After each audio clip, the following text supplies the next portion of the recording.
Alan Northern here, giving you filmmaking tips and tricks. And today you are going to receive some priceless advice from the Oscar-winning screenwriters of Blackkklansman. So let's get right into it. So a while ago, myself and some other film folk were fortunate enough to meet the incredible screenwriters David Rabinowitz and Charlie Wachtel. If you are excited to hear from them, then please hit that like button. It is my only form of payment. It only takes a half a second to do, so please hit that like button and let's get started. So they informed us all about how they were able to get the Blackkklansman project off the ground. It was a very lengthy discussion and we received some very practical, specific advice tailored to everybody sitting in that room. But I wanted to take the time to highlight 5 answers that I believe would bring the most value to you. So the first question, what are a few indispensable resources for screenwriters? Take a look. Robert Mckee, that book's good, I like that. Screenplay by Sid Field, I would recommend. I know that's a pretty popular one too. Honestly, Script Notes, the podcast, is huge. It's good. Finding scripts online and reading, finding scripts of movies that you like and studying them, especially in genres that you like. I mean, that's probably the best way. What type of genres do you gravitate toward? I love thriller. Thriller? Yeah, definitely. Like action adventure thriller. Okay. And also coming of age dramas. Those are that would be my zone. Like, I love those. Got it.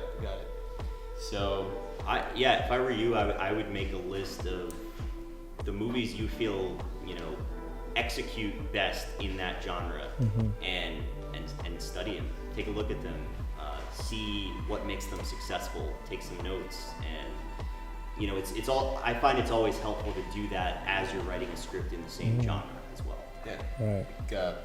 For action, I would say like Aliens. Aliens is like one of the best action scripts ever written. Just the way that James Cameron writes, just his action lines, but also the way that he writes his characters and his story. For thriller, Michael Clayton is the way that Tony Gilroy, just the way he lays it out on the page. Find those things and just kind of study them nerdily almost, and just see how the pros do it. Right. Do they have access to the Writers Guild Library? Is that for everybody? I think so.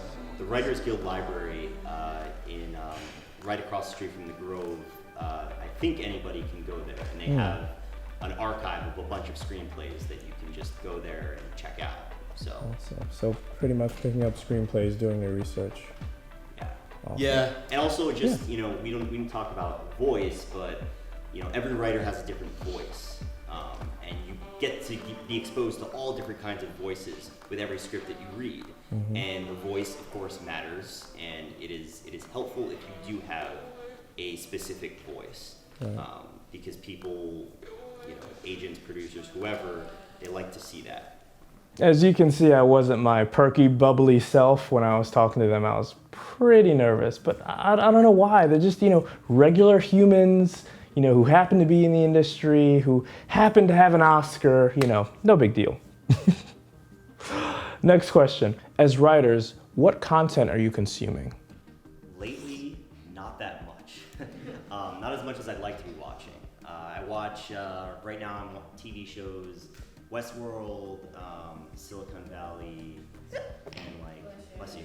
And that's, I don't know much. Sometimes I'll Mindhunter. As far as movies, I tend to seek out the indie films. I'm not a big superhero movie kind of guy. I will almost never go to see them. Movies that interest me, non-franchise ones usually. And podcasts, I listen to pretty regularly. Do you know the John August podcast? He's the screenwriter of Big Fish, and he has it with Craig Mazin. Craig Mazin wrote The Hangovers, I think.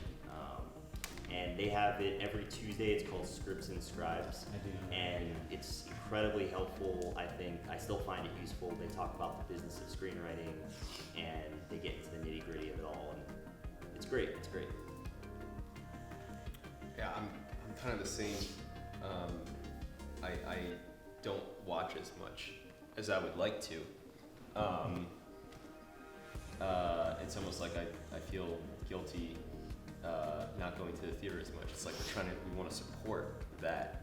At the same time, one of the things that podcasts, for example, are great for, especially like true life podcasts, they give you stories, like human stories that you can draw from. Even if you're not doing it in the sense that, oh, I want to pick out this one story to adapt into something. It just gives you that perspective of here's a window into some person's life, and that's what we're doing as writers. Just getting a window into somebody's life. In terms of movies, like I saw Annihilation recently. We actually a few weeks ago we were invited to a screening of Blind Spotting. That was really good. It's really good. It's going to come out in July. It's great to get out there and support indie film when possible.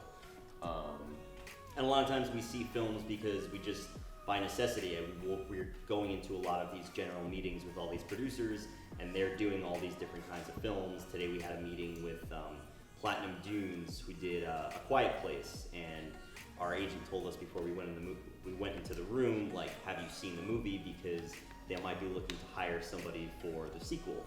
And we're like, and we crap. embarrassingly said no. Crap, we've been meaning to see the movie, we didn't, which is fine. We'll probably see it this weekend or something. Yeah, but it would have been nice to have seen it, so then when we're sitting down with the guy, we could be like, oh my god, that was so good, yeah. Especially the scene where blah blah blah, and ask them something about it. Not that really matters, though. No, it would have been cool. Yeah, it would have been nice. It would have been nice. They're such cool guys, man. Very down to earth, very chill. Anyway, next question. So this is kind of a hot screenwriting topic, right? I've received this question a few times from a lot of my YouTube audience. And this question is, how do you go from idea to script? Take a look. Well, yeah, that's something that we're dealing with a lot right now, because there's projects that we're considering doing or trying to get hired on, and we have to go through that process every single time.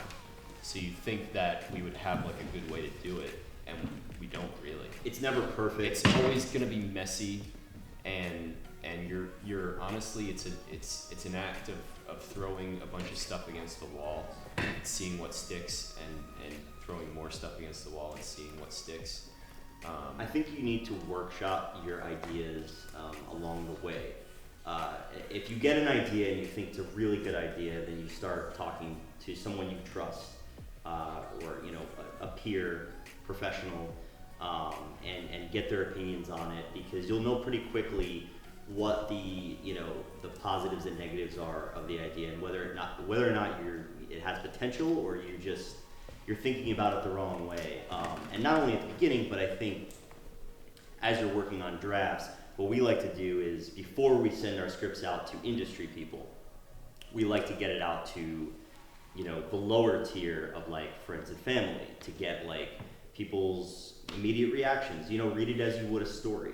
And if anything confuses you, let us know. Tear it apart. We don't need to hear the good stuff. We only need to hear what doesn't work. And I think the more you can do that, the closer you can approximate, getting your script, to the liking of the people that actually matter. Yeah. Although there is something to be said for when you're very early on in the process, to not telling, maybe you tell a few people, but not revealing too much, because you're still figuring it out so much. I think when we're at those initial stages, we're going from two sides of the spectrum.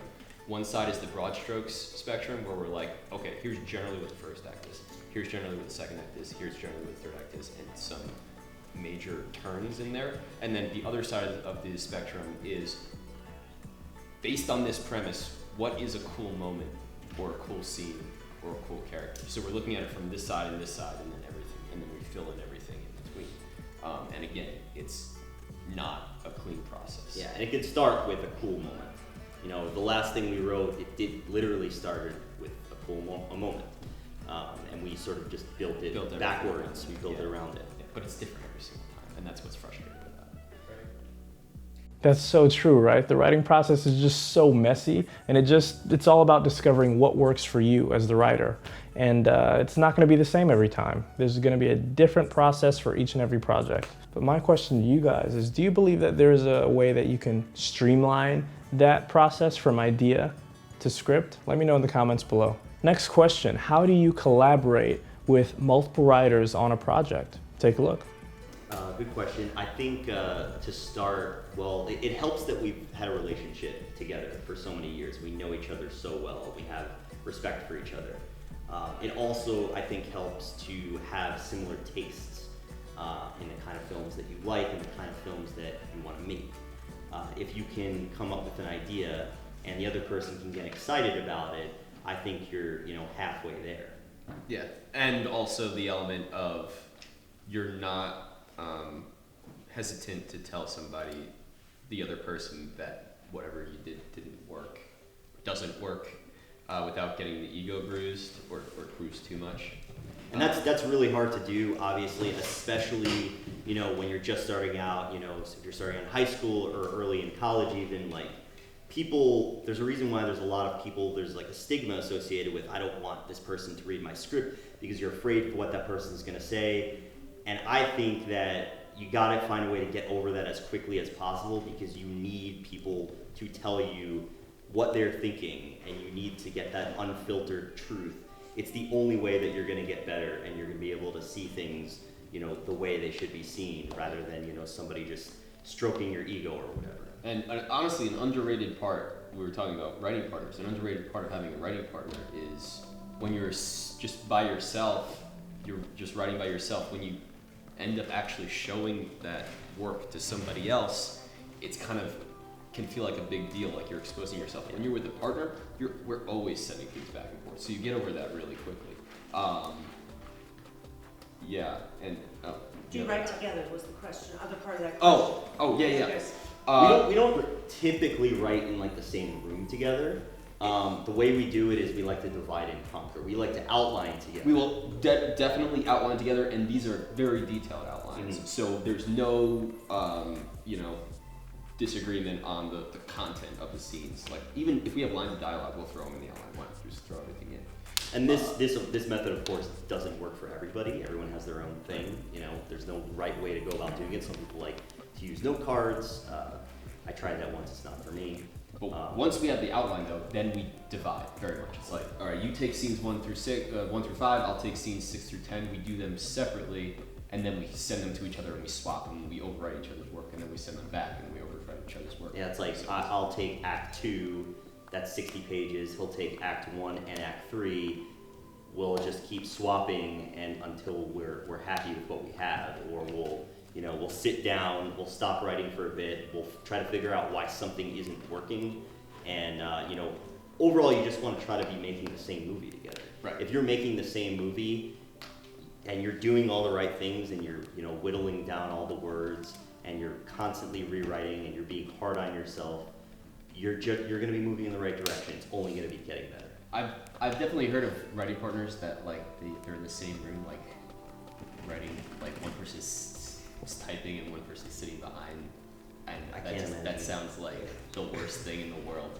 But if it works for you, So this is kind of like a bonus piece of advice that they offer to writers, and it is all about how you can improve the quality of your pitches. So why don't you just take a look? Yeah, I will say one thing that a couple of things that improv has helped me with is pitching.